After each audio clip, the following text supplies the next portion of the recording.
ನಾಥೂರಾಮ್ ಗೋಡ್ಸೆ ತತ್ವ ಯಾವುದು? RSS ತತ್ವ. RSS ತತ್ವದಲ್ಲಿ ಏನಿದೆ? ಬಡವರಿಗೆ ನಿರುದ್ಯೋಗ ಏನು ಶಿಕ್ಷಣ ಇರಬಾರ್ದು, ನಿರುದ್ಯೋಗದಲ್ಲಿ ಇರಬೇಕು, ಧರ್ಮದ ನಶೆ ಕೊಟ್ಬಿಟ್ಟು ಜನರಿಗೆ ಅದರಲ್ಲೇ ತೇಲಾಡಿಸ್ಬೇಕು ಅಂತಿದೆ. ಸೊ ಇಟ್ ಈಸ್ ಇವರು ಸುಮ್ಮನೆ ರಾಮನ ಹೆಸರು ಹೇಳ್ತಾ ಇದ್ರಲ್ಲ, ಇದು ಸೀತಾರಾಮನೂ ಅಲ್ಲ, ದಶರಥ ರಾಮನೂ ಅಲ್ಲ, ಇದಿರೋದು ನಾಥೂರಾಮ್. ಬಿಜೆಪಿ ಅವರು ಸುಳ್ಳು ಸುದ್ದಿಯನ್ನ ಹಬ್ಬಿಸ್ತಾ ಇದ್ದಾರೆ, ಅಥವಾ RSS ಅವ್ರ ಬಗ್ಗೆ ಆಗಿರ್ಬೋದು. ಈಗ RSS ಅವ್ರಿಗೆ ತೋರಿಸ್ಬೇಕಲ್ಲ, ಅವರು ನಾವು ಇಲ್ಲ ಇನ್ನ ಆಕ್ಟಿವ್ ಇದೆ, ಪ್ರಿಯಾಂಕ್ ಖರ್ಗೆ ವಿರುದ್ಧ ಹೋರಾಟ ಮಾಡ್ತಾ ಇದ್ದೀವಿ, ಅದಕ್ಕೆ ಹಿಂಗೆ ಸುಳ್ಳು ಹಬ್ಬಿಸ್ತಾರೆ. ಪ್ರೂವ್ ಮಾಡಲಿ ನೋಡೋಣ. ಅಮಿತ್ ಶಾ ಅವ್ರಿಗೆ ಇಂಟ್ರೆಸ್ಟ್ ಇರೋದು ರಾಜ್ಯ ಸರ್ಕಾರ ಬೀಳ್ಸೋದಕ್ಕಷ್ಟೇ. Enforcing the constitutional values in the society ಅವ್ರಿಗೆ ಬರಲ್ವಾ? ಮೋದಿ ಅವರಿಗೆ ಎಲ್ಲ ನಾವೇ ಮಾಡ್ಬೇಕಾ? ನಾನೇ ಹೋಗಿ ಕೊಡ್ಬೇಕಾಗ್ತದೆ. ಈಗ ಅದೊಂದು ಬಾಕಿ ಇರ್ತದೆ. ಒಳಗಡೆ ಜಗಳ ಆದ್ರೆ ಇದು ಏನ್ ಮಾಡಕ್ಕಾಗ್ತದೆ? ಅದು ಮೊನ್ನೆ ಹೇಳಿದ್ದಾರೆ IG-ಗೆ, ಏನಾದ್ರೂ ಒಂದು ಪರಿಹಾರ ಮಾಡೋದು. ಹಲವಾರು ಬಿಲ್ಗಳು ಮಾನ್ಯ ರಾಜ್ಯಪಾಲರು ಇಟ್ಕೊಂಡಿದ್ದಾರೆ, ಇನ್ನ ಕೆಲವರು ವಾಪಸ್ ಕಳಿಸಿದ್ದಾರೆ. ಅಂಥದ್ದು ಏನಾದರೂ ಅವರಿಗೆ ಕ್ಲಾರಿಫಿಕೇಶನ್ ಬೇಕಿದ್ರೆ ಸರ್ಕಾರ ಕೊಡುತ್ತೆ. ಆದರೆ ರಾಜಕೀಯ ದುರುದ್ದೇಶದಿಂದ ನೀವು ವಾಪಸ್ ಮಾಡೋದು, ಕ್ಲಾರಿಫಿಕೇಶನ್ ಕೊಡೋದು, ಇಟ್ಕೊಳ್ಳೋದು, ರಾಷ್ಟ್ರಪತಿ ಕಳಿಸೋದು ಸರಿಯಲ್ಲ. ಯಾಕಂದ್ರೆ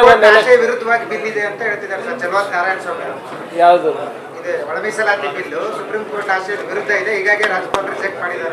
ಇಲ್ರಿ, ಒಳ ಮೀಸಲಾತಿ ಮಾಡ್ಬೋದು ಅಂತ ಮೋದಿ ಅವರು ಹೇಳಿದ್ರೆ ಮಾಸ್ಟರ್ ಸ್ಟ್ರೋಕಾ?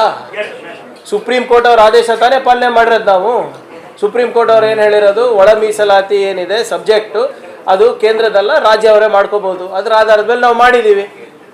ಹಿಂದೆ ಏನು ಮಾಡ್ಬೋದಾಗಿತ್ತು ನಾವು, ಆದರೆ ಏನೋ ಅದು ಸೆಂಟ್ರಲ್ ಸಬ್ಜೆಕ್ಟ್ ಇದೆ ಅಂತ ಮಾಡೋಕ್ಕಾಗಿರಲಿಲ್ಲ. ಮತ್ತು ಈ ಎಲ್ಲ BJP ನಾಯಕರು ಕೌನ್ಸಿಲ್ನಲ್ಲಿ ಮತ್ತು ಅಸೆಂಬ್ಲಿನಲ್ಲಿ ಭಾಳ ಚೆನ್ನಾಗಿದೆ, ದೊಡ್ಡ ದೊಡ್ಡಾಗಿ ಹಿಂಗೆ ಆಗಬೇಕಾಗಿತ್ತು ಅಂತ ಹೇಳಿದ್ರು, ಯಾರೂ ವಿರೋಧ ಮಾಡಿಲ್ಲ. ಯಾಕೆ? ಇದು ಬಿಲ್ಲು ಬಂದಾಗ, ಚರ್ಚೆಗೆ ಬಂದಾಗ ಯಾಕೆ ಯಾರು ವಿರೋಧ ಮಾಡಿಲ್ಲ? ಇಂಟರ್ನಲ್ ರಿಸರ್ವೇಷನ್ ಆಗಬಾರ್ದು ಅಂತ. ಮತ್ತು ಇವ್ರು ಯಾಕೆ ಮಾಧುಸ್ವಾಮಿ ಸಮಿತಿ ಕೂಡಿಸಿದ್ರು? ಹೇಳ್ಬೇಕಲ್ಲ, ಮಾಡಲೇಬೇಕು. ಈಗಾಗಲೇ ದಾಟಿದೆ ಸರ್, 10% ಕೊಟ್ಟಾದ ತಕ್ಷಣ ದಾಟಿತ್ತಲ್ಲ ಅಲ್ಲಿ EWS. ಅವಾಗ ಯಾರು ಏನಂದಿಲ್ಲ BJP ಅವರು. ಇವ್ರು ನೋಡಿ, ಇವ್ರು ಮೀಸಲಾತಿಯನ್ನ ಮುಗಿಸ್ಬೇಕಂತಾನೆ ತಾನೇ ಇವ್ರು ಇರೋದು. ರಾಮಾ ಜೋಯ್ಸ್ ಅವ್ರು ಯಾರ್ರೀ? ರಾಮಾ ಜೋಯ್ಸ್ ಅವರು ರಾಜ್ಯಸಭಾ ಮೆಂಬರ್ ಇದ್ರು BJP-ಯಿಂದ. ಸುಪ್ರೀಂ ಕೋರ್ಟಿಗೆ ಅರ್ಜಿ ಹಾಕಿಲ್ವಾ?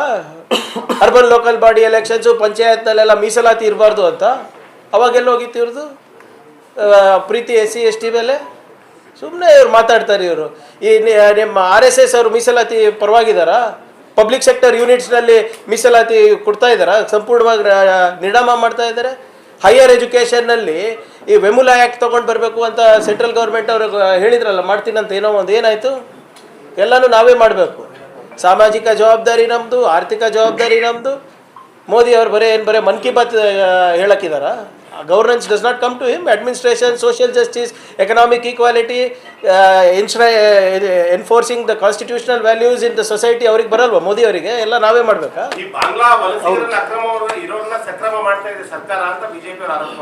ಬಾಂಗ್ಲಾದೇಶಿಯವ್ರು ಇಲ್ಲಿ ಹೆಂಗೆ ಬಂದ್ರಿ? ಬಾಂಗ್ಲಾದೇಶಿ ತಮಿಳ್ನಾಡು, ಆಂಧ್ರ ಪ್ರದೇಶ ಅಥವಾ ಮಹಾರಾಷ್ಟ್ರ ಬಾರ್ಡರ್ ಥರ ಇದೆಯಾ? ಇಂಟರ್ನ್ಯಾಷನಲ್ ಬಾರ್ಡರ್ ತಾನೇ. ಇಂಟರ್ನ್ಯಾಷನಲ್ ಬಾರ್ಡರನ್ನು ಕಾಯೋ ಜವಾಬ್ದಾರಿ ಯಾರ್ದು? ಪರಮೇಶ್ವರ್ ಸಾಹೇಬ್ರದ, ಸಿದ್ದರಾಮಯ್ಯ ಸಾಹೇಬ್ರದ? ಅಮಿತ್ ಶಾ ಅವ್ರು ಏನು ಮಾಡ್ತಾರೆ? ಅಮಿತ್ ಶಾ ಅವ್ರಿಗೆ ಇಂಟ್ರೆಸ್ಟ್ ಇರೋದು ರಾಜ್ಯ ಸರ್ಕಾರ ಬೀಳ್ಸೋದಕ್ಕಷ್ಟೇ. ಈಗ what is mister Amit Shah doing? ಈಗ ಒಬ್ಬ ಬಾಂಗ್ಲಾದೇಶಿ ಇರ್ಬೋದು, ಒಬ್ಬ ಪಾಕಿಸ್ತಾನಿಂದ ಏನು ಭಯೋತ್ಪಾದಕ ಬರಬೇಕಿದ್ರೆ ಎಲ್ಲ BJP ರೂಲ್ಡ್ ಸ್ಟೇಟ್ಸಿಂದಾನೇ ಬರಬೇಕಲ್ಲ. ಆ ಕಡೆ ನಿಮ್ಮ ಅಸ್ಸಾಂ ಬಾರ್ಡ್ರಿಂದ ಬರಬೇಕು. ಅಲ್ಲಿ ಯಾರು ಗಡಿ ಕಾಯ್ಬೇಕಪ್ಪ? ಅಲ್ಲೂ ನಾವೇ ಗಡಿ ಕಾಯ್ಬೇಕಾ? ಹೆಂಗೆ ಬರ್ತಾ ಇದೆ ಹೇಳಿ? ಈಗ ಆಧಾರ್ ಕಾರ್ಡ್ಗಳು ಮಾಡಿಸ್ಕೊಂಡಿದ್ದಾರಲ್ಲ, ಇಲ್ಲಿ ಹೆಂಗೆ ಬರ್ತಾ ಇದ್ದಾರೆ? ಇಲ್ಲಿ ನಾವಿದ್ದಾಗ ಸುಮಾರು 1 ಲಕ್ಷಕ್ಕಿಂತ ಹೆಚ್ಚು ಬಾಂಗ್ಲಾದೇಶಿಗಳಿಗೆ ವಾಪಸ್ ಕಳಿಸಿದ್ವಿ. ಈ ಸರ್ಕಾರ 11 ವರ್ಷದಲ್ಲಿ 7,000 ಕಳಿಸಿಲ್ಲ.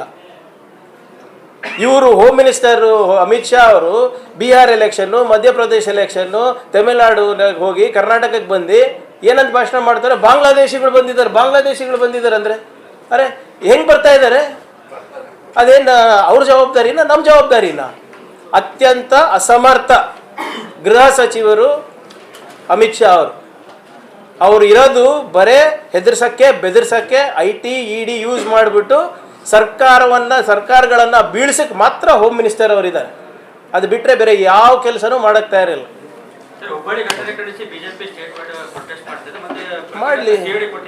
ಮಾಡಲಿ ನಿನ್ನೆ ಒಂದು ವಿಡಿಯೋ ಬಂತಲ್ಲ, ಅದ್ರ ಬಗ್ಗೆ ಏನು ಹೇಳ್ತಾರೆ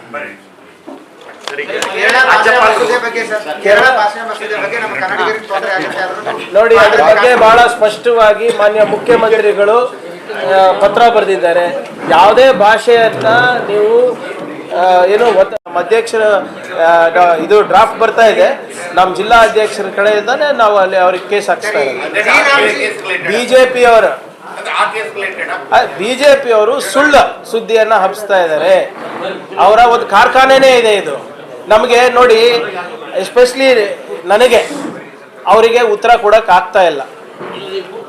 ನಾನು ಕೇಳಿರುವಂಥ ಪ್ರಶ್ನೆಗಳಿಗೆ ಅವ್ರ ಹತ್ರ ಉತ್ತರ ಇಲ್ಲ. ಅವ್ರ ಪಕ್ಷದ ಬಗ್ಗೆ ಆಗಿರ್ಬೋದು, ಅವ್ರ ಭ್ರಷ್ಟಾಚಾರದ ಬಗ್ಗೆ ಆಗಿರ್ಬೋದು, ಅಥವಾ RSS ಅವ್ರ ಬಗ್ಗೆ ಆಗಿರ್ಬೋದು. ಈಗ RSS ಅವ್ರಿಗೆ ತೋರಿಸ್ಬೇಕಲ್ಲ, ಅವರು ನಾವು ಇಲ್ಲ ಇನ್ನೂ ಆ್ಯಕ್ಟಿವ್ ಇದೀವಿ, ಪ್ರಿಯಾಂಕ್ ಖರ್ಗೆ ವಿರುದ್ಧ ಹೋರಾಟ ಮಾಡ್ತಾ ಇದ್ದೀವಿ, ಅದಕ್ಕೆ ಹಿಂಗೆ ಸುಳ್ಳು ಹಬ್ಬಿಸ್ತಾರೆ.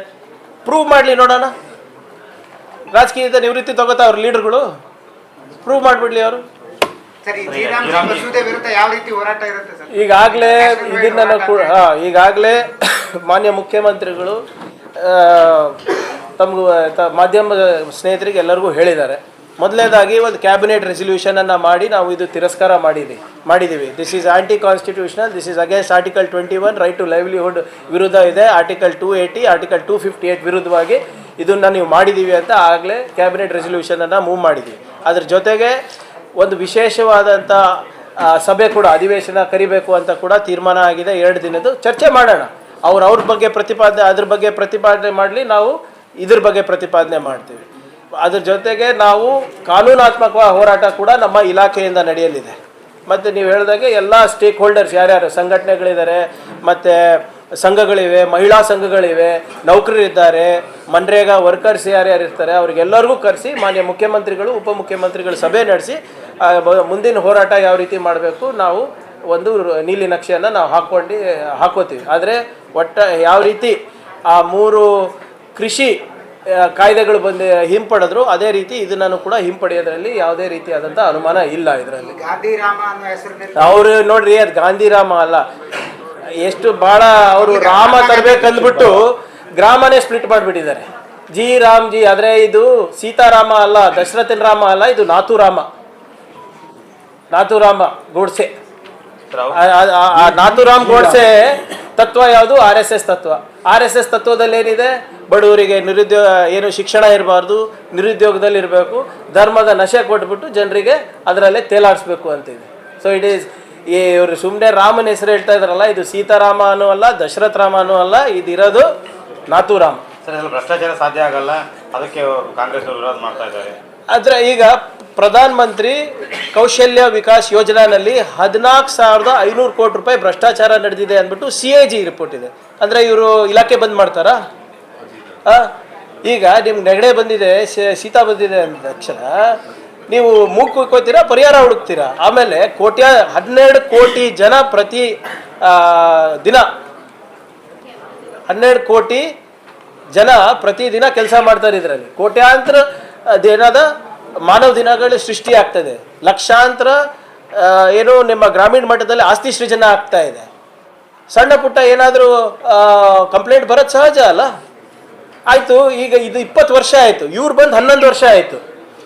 11 ವರ್ಷ ಭ್ರಷ್ಟಾಚಾರ ನಡೀತಾ ಇದ್ರೆ ಇವ್ರಿಗೆ ಕತೆ ಕಾಯ್ತಾ ಇದ್ರಾ, ಅಥವಾ ಇವ್ರಿಗೆ ಪಾಲು ಹೋಗ್ತಾ ಇತ್ತಾ? ಏನು ಪಾಲು ಕಮ್ಮಾಗಿದೆಯಾ ಈಗ? ಏನು 11 ವರ್ಷ ಏನು ಮಲ್ಕೊಂಡಿದ್ರೇನ್ರಿ ಇವರು? ಸಡನ್ನಾಗಿ ಬಂದು ಇಲ್ಲ ಭಾಳ ಭ್ರಷ್ಟಾಚಾರ ನಡೆದಿತ್ತು ಅಂದರೆ 11 ವರ್ಷ ಅಂದರೆ ಇವ್ರು ಪಾಲು ತೊಗೊಂಡಿದ್ರಾ, ಪಾಲು ತಿಂದ್ರಾ ಇವರು? ಏನು ಹುಡುಗಾಟ ಇವ್ರಿಗೆ ಏನಾಗಿದೆ? ಅಲ್ಲಿ ಅವ್ರ ಹತ್ರ ದುಡ್ಡಿಲ್ಲ. ಈ ಡಿಮಾನಿಟೈಸೇಷನ್ ಆಯಿತು, ಲಾಕ್ಡೌನ್ಗಳಾಯಿತು, ಮೋದಿಯವರ ಆರ್ಥಿಕ ನೀತಿಗಳಾಯಿತು, ಇವೆಲ್ಲನೂ ಕೂಡ ವಿಫಲ ಆಗಿರೋದ್ರಿಂದ ಅದಕ್ಕೆ ಎಲ್ಲ ಸ್ಕೀಮ್ಗಳನ್ನು ರಾಜ್ಯ ಸರ್ಕಾರದ ಮೇಲೆ ಹಾಕ್ತಾ ಇದ್ದಾರೆ, including Jal Jeevan mission. Photo ಅವ್ರದ್ದು, ದುಡಿಮೆ ನಮ್ಮದು.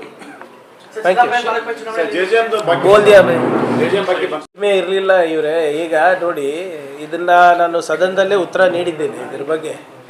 ಈಗ ಏನಾಗಿದೆ, ಪ್ಲಾಂಟ್ಸು ಯಾವುದೇ ರೀತಿಯಾದಂಥ ಒಂದು ನೀಲಿ ನಕ್ಷೆ ಇರಲಾರದೆ ಮಾಡಿಬಿಟ್ಟಿದ್ದಾರೆ. ಈಗ ಉದಾಹರಣೆಗೆ ಯಾವುದೋ ಇಲ್ಲ ಅವಾಗಿಂದಲ್ಲ, ಲಾಸ್ಟ್ ನಮ್ದು 2.5 ವರ್ಷದ ಬಿಟ್ಟು ಹೇಳ್ತಾ ಇದ್ದೀನಿ ನಾನು. 4.5 ವರ್ಷದಲ್ಲಿ ಈಗ ಯಾವುದೋ ಒಂದು CSR ರೆಸ್ಪಾನ್ಸಿಬಿಲಿಟಿನಲ್ಲಿ ಮಾಡಿಬಿಟ್ಟು ಅವರು ಪಂಚಾಯತಿಗೆ ಹ್ಯಾಂಡ್ ಓವರ್ ಮಾಡೋದು, ಅಥವಾ ನಾವು ನಮ್ಮ MLA ಲ್ಯಾಂಡಲ್ಲಿ ಕೊಟ್ಬಿಡೋದು.